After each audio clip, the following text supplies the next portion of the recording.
শুভ সকাল বন্ধুরা, কেমন আছেন আপনারা? আমি ভালোই আছি। আর দেখুন, আজকে আমি বাউশ মাছ বানাবো। বাউশ মাছের জন্য এখানে আমি মাছ ধুয়ে নিয়েছি, হলুদ লবণ দিয়ে রেখেছি।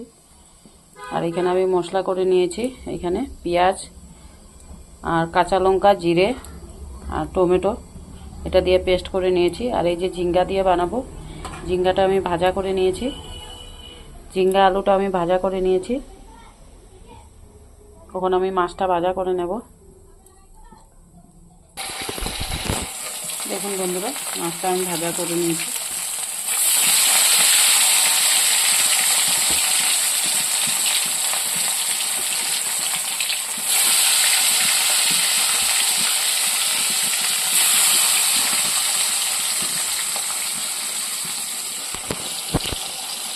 দেখুন বন্ধুরা, মাছটা আমার ভাজা হয়ে গেছে।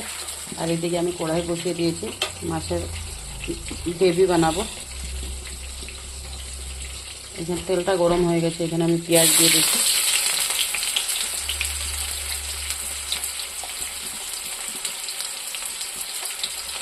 কয়েকটা কাঁচা লঙ্কা দেব।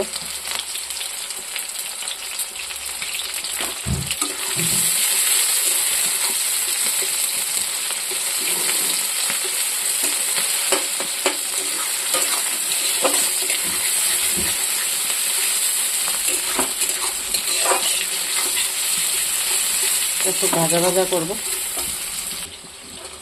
দেখুন বন্ধুরা, পেঁয়াজটা আমার লাল লাল হয়ে গেছে। এখানে আমি এই করে রাখা মশলাটা দিয়ে দেবো।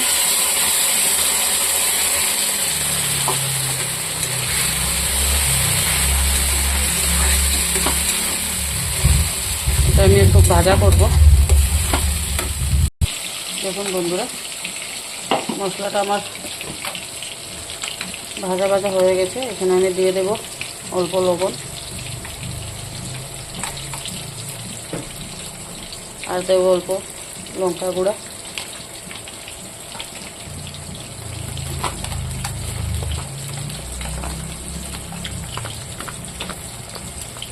আর দেব অল্প হলুদ গুঁড়ো।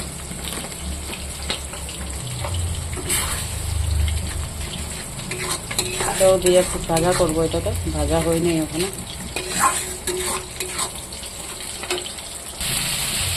বন্ধুরা, মশলাটা কষানো হয়ে গেছে। এখন আমি এই ঝিঙে আলুটা ভেজে রেখেছিলাম, এটা দিয়ে দিলাম। এটা দিয়ে আরও কিছুক্ষণ কষাবো।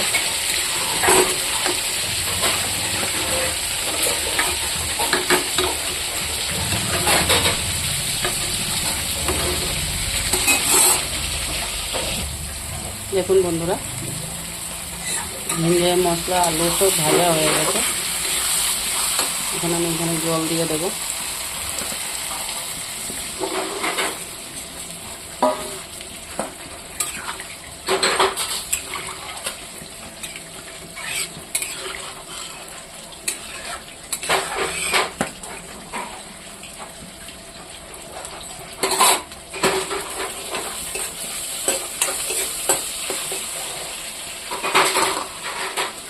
দেখুন, মাছটাও ভাজা হয়ে গেছে। মাছটা এখন ছেড়ে দেব। দেখুন বন্ধুরা, মাছটা আমি ছেড়ে দিচ্ছি। এখন আমি এটা কিছুক্ষণ ফুটতে দেব।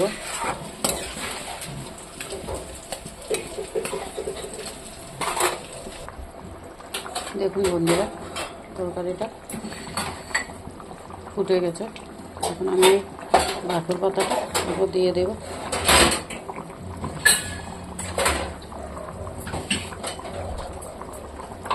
এটা দিয়ে একটু সময় ফুটতে দেব।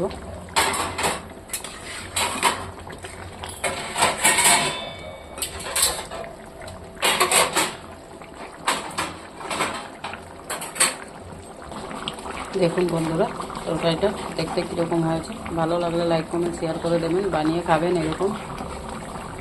ভিডিও দিতে কোনো ভুল হলে বলে দেবেন কমেন্টে।